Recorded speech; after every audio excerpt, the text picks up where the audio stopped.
Another day, another vlog. Thank you Lord for this day. Hi mga chiko, for today's mini vlog, tara na't samahan nyo muna ako sa school kung saan ako nakapagtapos ng elementarya. Aga nga akong gumising tapos nagkape at nagalmusal na din ako dahil nga may pupuntahan ako for today's video. Ay rugoy nga chiyo, menikwane na naman malagong ang gulo ng kaputikeng video. At dahil nga malapit na ang second grand alumni ng Balukok Elementary School, tara na't samahan nyo muna akong itour ko kayo kung saan ako nagtapos ng elementarya. Ay rugo, naalala ko nga dati, nung unang pasok ko pa lang dito sa eskwelahan na to, talagang wala akong kakilala. Abay, syempre, pagpapasok ka ng grade 1, hindi mo naman agad kilala yung mga kaklase mo. Syempre, yung mga kaklase mo nung kinder, hindi mo naman din makakaklase kapag nag-grade 1 ka, no? Naalala ko nga dati sa sobrang takot ko nga dun sa teacher na nabalitaan ko na nagtuturo sa grade 1, talagang nagpalipat ako ng section. Ay, makanano ba naman kasi balitaan ko, mataras siya ka, no? Charis. Marami na nga nagbago dito sa may Balukok Elementary School. Marami na din nadagdag na classroom. Dati kasi nung nag-aaral kami dito, ang mga section lang is A, B, tsaka C. Pero ngayon nadagdagan na. Syempre sa paglipas ng panahon nadadagdagan na din yung populasyon natin. Kaya naman nadadagdagan na din yung mga nag-aaral. At dahil nga wala naman tayong ginagawa nung mga time na to, naimbitahan nga tayo ni Ma'am Gina Lopez Silvestre na chairperson na second grand alumni ng Balukok Elementary School. Dito nga ay ipapakita ko sa inyo kung ano ba ang naitulong ng first grand alumni ng Balukok Elementary School. Isa nga sa napagawa noon itong exit gate. Naalala ko nga dati itong pinagpagawan ng exit gate na to, bakod lang talaga to na mababa. Malaking tulong nga ito sa mga estudyante lalo na kapag tapos na yung klase at pauwi na sila. Syempre, kung malapit dito yung way pauwi sa bahay nyo, dito ka na lang dadaan sa may exit gate. Bukod nga doon, fina-flooring na din nila yung mga grounds. Kaya naman kapag umuulan, hindi na maputik. Pinaayos na din pala nila ang mga pathways. Kasama pa nga dito ang pagpaparepair ng mga classrooms. Kung titignan mo,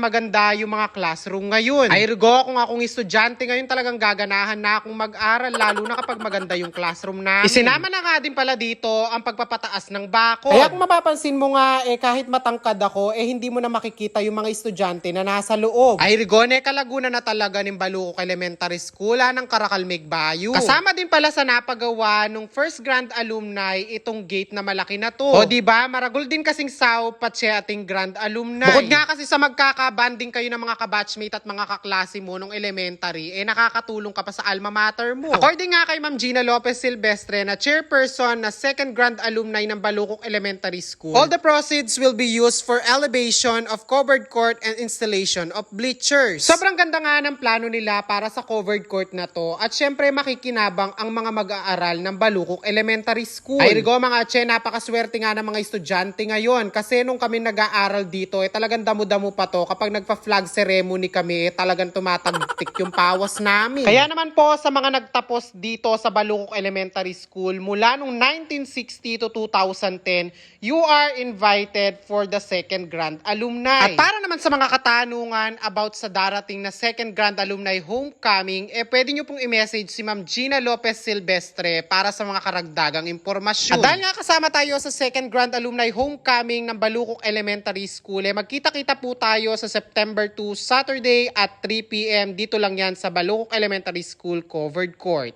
Hi mga chiko! May share akong online game na kung saan pwede kang malibang at the same time pwede kang kumita. At take note, mahigpit na ipinagbabawal to sa mga bata. Bali, ito nga pala yung una game. Ang una mong gagawin ay i-click ang link na nasa comment section para ma-download ang app at makapag-register ka. I-click mo lang ang register, tapos ilagay ang number, password na gusto mo at ang referral ID na naka-flash sa screen. Pagkatapos, click mo lang ang send para pumasok ang verification code. Pagka-register mo nga, meron ka agad free 6 coin or pwede ka rin mag-cash in minimum of 100 pesos. Sundin lang mabuti ang lalabas na instruction sa screen para makapag-cash in ka. Dito nga sa una game, marami kang pwedeng laruin tulad na lang ng color game. Piso-piso nga lang yung taya ko dyan para di ganong masaktan kung matalo mo. O diba, di mo na kailangan dumayo ng perya at fiesta para lang makapag-color game. Ay rigo mga che, at isa pa nga sa favorite ko nilalaro dito sa uno game, yung mines. Iwasan mo lang yung bomba para manalo ko. Dito nga sa mines na to, malaki yung bet, malaki din yung panalo. Kaya laging tandaan, ang laro na to ay libangan lang na kung saan pwede kang manalo kahit paunti-unti. Dahil nga nagkasunod-sunod yung panalo natin dito sa mines, magwi-withdraw tayo. Bali ganito lang palang mag-withdraw. Click mo lang yung withdraw tapos sundan ng instruction na naka-flash sa screen. O diba, nalibang ka na, nag-enjoy ka po. Basahin ang first comment na nasa video na to, may paayuda ako sa mga nag-register.